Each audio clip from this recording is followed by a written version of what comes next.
You're listening to Braless Watch, where a mother and daughter team offer their own opinions on watching TV through a feminist lens.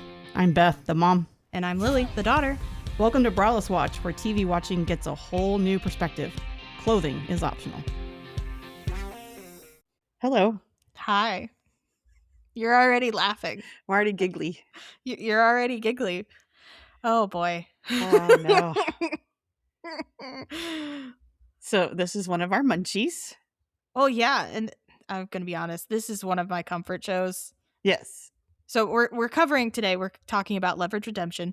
Leverage Redemption is a continuation of Leverage from back in the mid-2000s.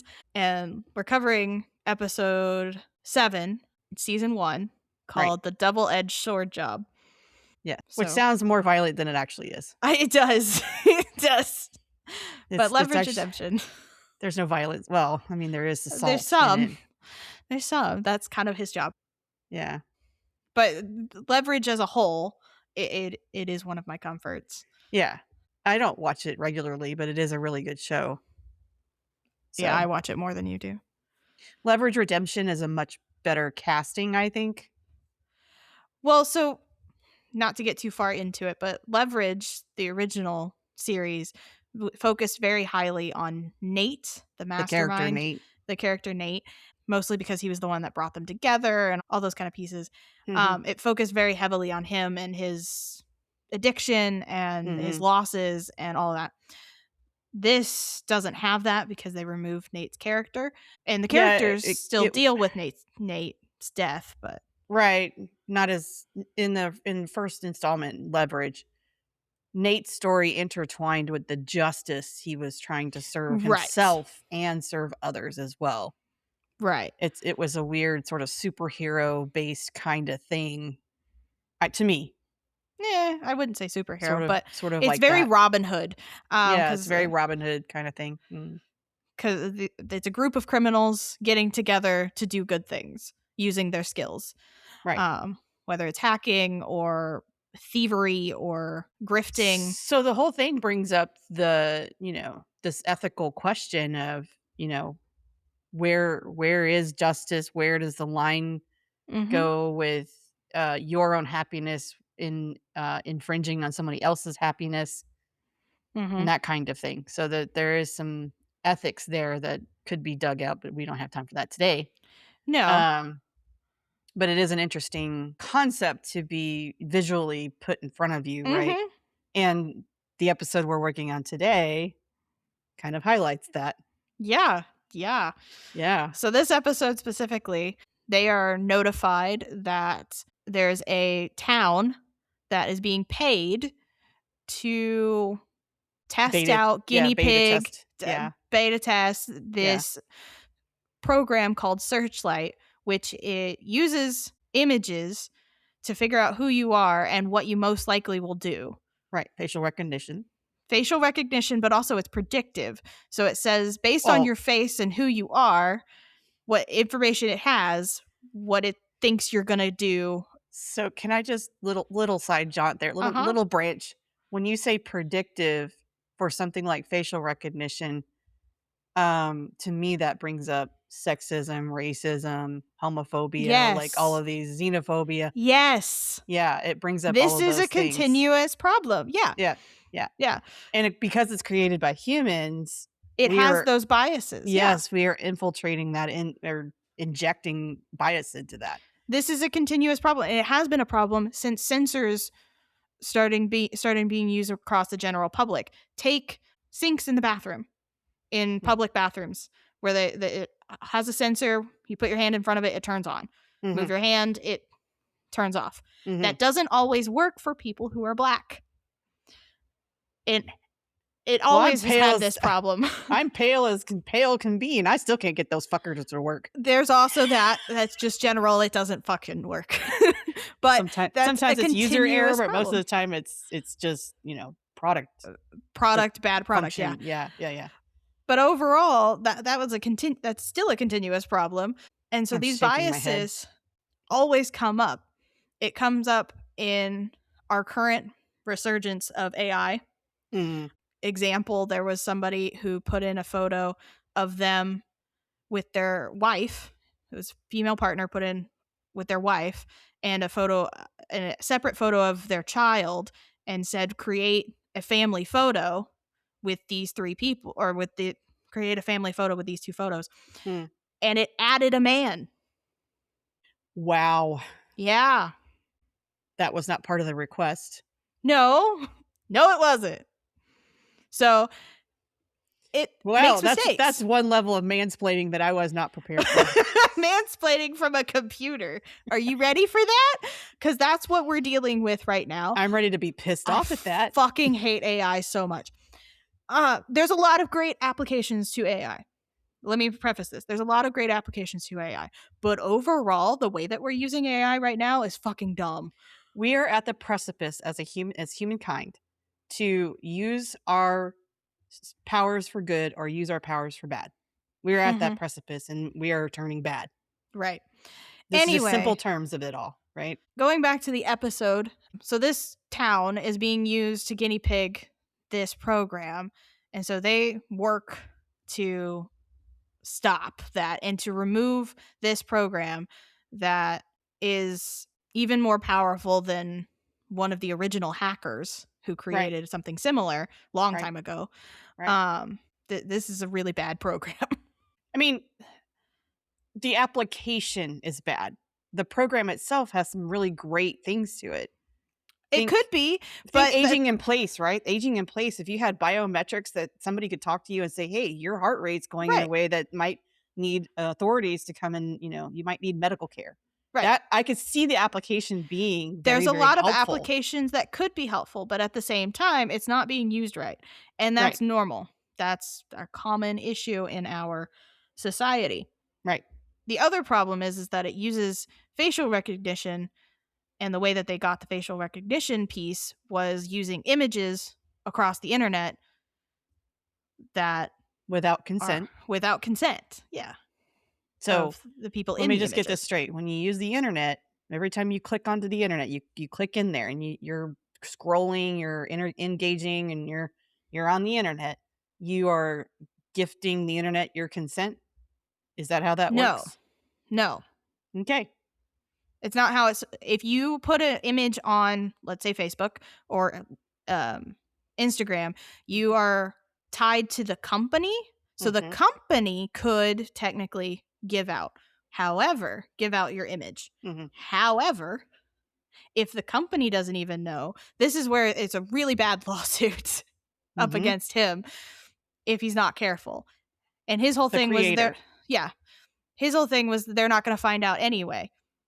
That is also a problem with corporate lawyers, right? There's a lot of law pieces in this. There's also a lot of tech pieces. I'm glad that Harry's character's in this particular casting.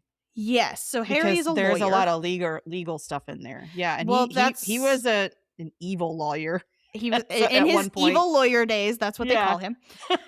And go back to your evil lawyering. Right. He also says he keeps up with his evil lawyering, so keep up with how to keep his skills going. Yeah. I mean, they all do it. They all keep up with their thieving and stealing. I mean, in order to do good work, you have to have training and keep up your skill set. So yeah, that makes sense. Just sucks that they have to do it that way. Right. But this whole Leverage Redemption, the original series was very black and white of there's good people and there's bad people. Right. Nowadays, everything's so gray and people are using the law to get around things. Because back in the original series, a lot of the ways that they fixed the problem was bringing the law in. Right. Or notifying the law. Right. That doesn't fix the problem anymore, right? So this is where this particular episode, character comes into play. Yeah. And at this particular episode, they showed, I don't know if you noticed this, but the cops were like dumb foolery people out there. And look, they acted like they were not trained on this software, that they were just because they weren't dispatched where there's a problem. That's normally how cops work. Yeah. And the predictive piece is so damaging and so harming. And I had a quote from Brianna about that, where she said, "We will always be what we were on our worst day." Yes. Yes. And that is not how I want to live my life. I'm sure there's so many people who don't want to. Yeah, I don't want to be reminded. And that's not how humans work anyway. Mm-hmm. We don't need to be carrying around our worst day or anyone else who interfered with that particular day and caused trauma that day. We don't want to be carrying that stuff around. That's not how you gain happiness or contentment or joy in this life. This is where there's a lot of problems with like social media, where it'll bring up things like, this happened 2 years ago, and it's an image, but it's of your ex, and they're abusive. Yeah. This is a bad thing, yet you can't turn that thing off. Not good. Right. Not good, man. Because that re-traumatizes. Then you're back to that same day. Right. This episode really highlights, well, two things. It highlights Brianna, because she's one of the newer ones of this little gang. Right. Gang of thieves. She's one of the newer ones, and so it really solidifies her as part of the group. Well, and she actually went, there was a little moment there where Sophie's like, are you sure going to be okay on your own? And she's like, I have to be. Right. So she kind of had to go swim out on her own and then she got caught. Yeah, she had to swim out on her own. I love the picture of her going to the camera, and she's like looking at the camera like a cat would be investigating a camera or something like that. And the whole time she's getting her face. I've been made. Right, exactly. Then she gets up against the door that locked on her, and she's like, right. And her only savior is the other newbie who's a lawyer. Right. Oh my gosh. And that's where Harry, because Elliot tells him to choke him out. Right. And has a whole hard problem with that. And then he learns later in the episode, because Elliot does it in front of him. And he's like, oh, that's how you do that. Brianna thought she was going to die in that little room. Yeah. She wasn't prepared for all that. So, I mean, who was? Nobody. They were trying to do reconnaissance. And they didn't. Yeah, they were trying to figure out what was going on so they could combat it somehow. And then they did have to backdoor, like, troll a email string to get a character for Sophie and Parker to play. Yeah. They also had to figure out who the character was. And so this is, so they use private security to protect the server that's in that room. And so this is something that comes from real life. This is what Leverage does a lot, is where they'll take pieces of real things that happen in real life and put them in the show. Mm-hmm. So something that happened in real life was the wearable tech piece. I don't know if you caught that, where he said he had glasses that not him. Go back to the private security. Oh. So Parker steals a watch from... She does. I didn't know why she was doing that. So this is what they were doing, and you can see it on the map when Brianna pulls it up. She's like, I mapped out where they go, because they used they're wearing wearable tech. Uh-huh. And she mapped out using the wearable tech. This is a real thing that happened in the U.S. Army. I think it was the Army. They sent out wearable tech to all of their bases, to all of their soldiers, to encourage more fitness or whatever. The problem so they lied about what the wearable was for? No. Oh, okay. The problem was the company that they were using wasn't secure enough. And so all of the data of these soldiers walking around, where they're going, where they're at, was public. And so you could find bases in the middle of fucking nowhere. Oh my God. This was a real problem. This was a real thing that happened. Talk about your vulnerabilities. Right. Didn't quite think that far ahead, apparently. So wow. I haven't heard much about that again recently, but that's a real thing that happened. Another real thing that happened that was mentioned in this show was the theft of 300 tons or 3,000 tons of maple syrup? Yes. At the very end? Yes. That's also a real thing that happened. The Canadian Maple Syrup Reserve. There was a whole heist that happened with their maple syrup reserve. And they found out years later. Because it's a reserve. Oh my God. So no one's watching the reserve? I don't know what happened. I didn't read too far into it. I don't remember all the pieces, but these are all from my head. But yeah. These are real things that happened. Interesting concept, because your professional job is much like my professional job. in that we look for vulnerabilities and then we work on those vulnerabilities. Yep. So you and I have that in common, and to watch a TV show that brings both of those pieces together. Yeah. It was really interesting because the creator of the Searchlight, very high anxiety guy, right? Very untrusting or distrusting of everyone. High strung. Didn't really even trust his own AI, I don't think, and especially the way that the actor acted, the character. Especially after it started malfunctioning. Yeah. With Sophie's training. Yeah.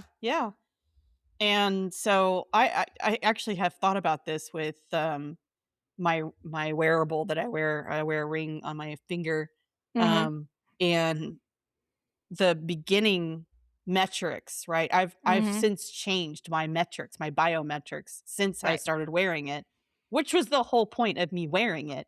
But now the ring is yelling at me with notifications of, certain things, and I'm like, yeah, it's supposed to be that way. But it doesn't like the changing of that. No. And I don't know what the deal is with that, but you could probably fix it. But anyway. Probably, but that's this very small little interaction of me wearing the wearable and noticing that my changes are actually pissing the thing off. As Brianna said, smart things can be a little dumb. Yeah. They really are. Funny. Yeah. They really can be very dumb. Yeah. Change a few things and it doesn't know how to handle it. Right. It doesn't know what to do. So are we saying that the AI in this particular episode was autistic? I think most AI is autistic because you have to tell it very exactly what you want. Yeah. And if you don't, it makes up shit. That's very interesting to me. But the other thing is it also has some kind of psychosis a lot of the time because it'll hallucinate shit and create shit. Right. That doesn't make sense. Right. Yeah. Interesting. Yeah.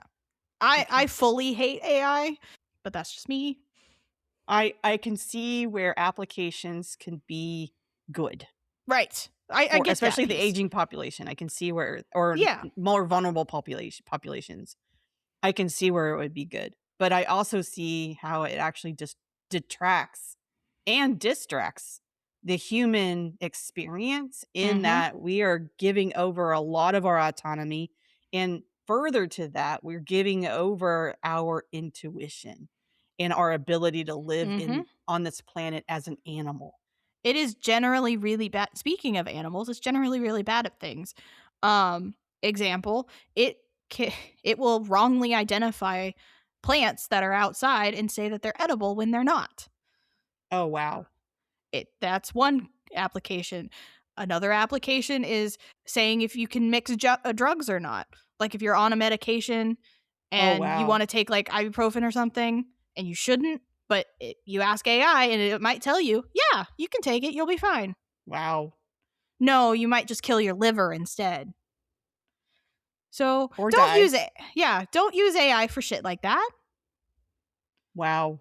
Don't use AI. Just don't use AI. We need to be going back to general science where you look in a microscope and you actually see the thing and identify the thing. But we need to teach science and have people love science. And rather than focus on tests, we need to, actually teach people. Yeah. But, whatever. We're just two people trying to make it in this world, man. Right. We're just complaining and screaming to a void that everybody's listening to and also screaming into a void. It's very loud out here. Right? We're all just screaming into the void. Well, and to wrap up the show, they did get the guy to understand, and they turned the privacy around on him, and they didn't really get him to understand. And you don't think so? No.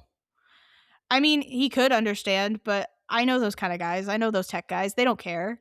You want to hear the rolling thought in my head the whole time I was watching this episode? Man, that guy needs a therapist. Yes. That comes down to most tech guys, if I'm being honest. And not an AI therapist either. Oh, please don't do AI therapy. No. Don't do that. ChatGPT is not a therapist. See a human, please. Please see a human. But yeah, that comes down to most tech guys, if I'm being honest. If you look at most of the big wig tech guys, they all need help. Well, and the thing I was left with too is he was driven by arrogance. not only anxiety, but arrogance. And when you think of it from an emotional standpoint, your mental health really takes a dip, but you're so focused on the external AI functioning and stuff, then in the next big thing, whatever that might be, then you're actually pushing down anything else that's also human about you.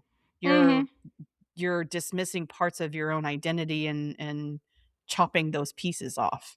Right. So yeah, we watched that in real time. The actor who played that guy did a really good job because he was just a raw nerve, basically. Right. Yeah. Right. Any little thing really just tipped him over. So I think this episode overall is a great episode to introduce Leverage to, like Leverage as a whole. It's a good segue for the quote that I wanted to share. You have a quote? Okay. Actually, yeah, it was a conversation. So two quotes, actually, two little things. So Sophie and Parker, and then Parker and Elliot. Okay. So early on, Sophie and Parker are talking, and Sophie goes, "Do you always have a taser?" And Parker goes, "Well, how do you think I stopped stabbing people?" Which is a reference to original Leverage. Yes, because she stabbed somebody with a fork. She did. They also reference it later in the series, and she goes, "And I didn't stab anybody with a fork." And right? Hardison goes, she gets all pride about that. We'll just call it No Stabbing Wednesdays. Whatever. Support, man. Support. Right? Just support her. Support Parker to not stab people with forks. Anyway, and then the other interaction was Parker and Elliot, and Parker goes, "I was going to burn it down." And Elliot goes, "I was going to blow it up, then burn it down." Right? It shows the two sides of them. Right? And it shows that they still have those parts of themselves that they have not dismissed, right? That do think in these ways. And one of the best things was one of the last lines that were mentioned. I think it was Parker talking to Brianna and saying, "All we need you to do is be exactly who you are." Yes. Yes. And that's what brings the beauty of the team. And this is one of the things I wanted to mention for this particular episode, is that diversity is a good thing. We need diversity on this planet. We need diversity of animals. We need diversity of plants. We need better food. We need better atmosphere. We all can't survive it if we don't have diversity. Diversity is what makes things actually much, much better. And that includes diversity of humans. Yes, it does. Yes, it does. I'm pro-diversity and anti-AI. If anyone's ever figured that out. Have you figured that out yet? Audience, have you figured that out? Yeah. The only thing we haven't talked about is the introduction of Maria. So she does come back a few times. The Marshal. Oh, the Marshal. Yeah, I did note that they had a Marshal played by a woman and a person of color. Yes. Yeah. Yeah. Beautiful. Yeah. Absolutely introduction beautiful. To Maria. I love her. I wish she could have been in more episodes. She's a badass. She's a badass. I wish she could have been in more episodes. Right. Yeah, because her and Elliot. Right. Unfortunately, Leverage Redemption was canceled. I do want to say that all of Leverage and the first 2 seasons of Leverage Redemption are on YouTube. They're put up there by the production company. The production company wants it to be available to everyone. It's also on their website. Oh, wow. Okay. You can watch it in a lot of different places. Awesome. For free. They just want to give their product out. No gatekeeping for the art? That's amazing. Right? Dean Devlin for the win. He's the creator. Also, fun fact, Jonathan Frakes was the one who directed this episode. I love Jonathan Frakes. He played Riker on TNG, Star Trek, TNG, Next Generation. So. And a bunch of other characters. And a bunch of other characters. Star Trek, yeah. A bunch of other characters, but that's what people know him from. Yeah. Yeah. But maybe he played Riker and others. No, that's what it is. Riker, that's what I need to say. He played Riker in other installments of Star Trek. There we go. Is that what you meant? Okay. That's what I meant. Sorry. To get clear. Gotcha. Anyway, but Jonathan Frakes directed this episode. He directs several episodes, and he also makes random appearances. Fun times. As you do, of course. As you do. Because you're there. Can always be behind the camera. So and Jonathan Frakes is awesome. Yeah. Jonathan Frakes directed this episode specifically. So. Awesome. Super cool. Makes sense. Yeah. Very cool. I think we went over the inherently feminist pieces. There's a lot of female characters. They're all badass. Yes. in their own way. Yes. Did you have a favorite scene? Ooh, a favorite scene.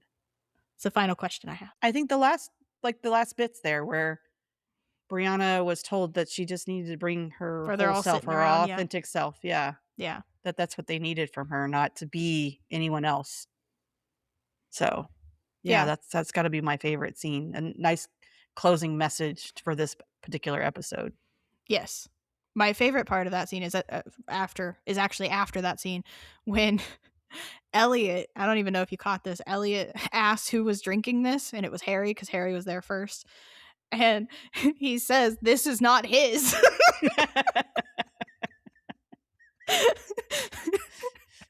Did not catch that. No. Because it said while everybody's talking. Oh, no. Everybody's talking over each other at the very end. That's funny. He's like, "This is not his." That's great. I like that it involves comedy. It involves yes. There's serious scenes, of course. There's tension. There's fight scenes. There's all that kind of stuff. And I think what I like about the show the most is it does run the gambit of you could end up crying or laughing in the same episode, depending on what's going on. You can also feel pride. You can feel joy. You can feel anger and disgust. Like there's a bunch of range, and I want to applaud the creators of this show that it feels like a good combo. Yeah. It's cohesive. I would like to say Leverage Redemption was canceled. I mentioned that earlier, but it was not canceled on a random cliffhanger or anything like that. So you can just watch it and enjoy it for what it is. Hopefully they'll find a way to bring it back. Right. We didn't think that it would ever come back, and we got 3 more seasons out of it. So nice. I mean, they're probably working on trying to bring it back again. Probably. So we need it more now than right? Than ever. So okay. I think that's it. Any final thoughts? Well, oh yeah, you already said your favorite scene, so no.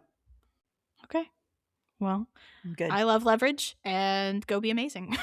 Go be amazing. Have some compassion out there for both yourself and others, please. Yes. And go find ways to be yourself. Be authentic to self. Yes. All right. Bye, Thanks, everyone. All right, bye.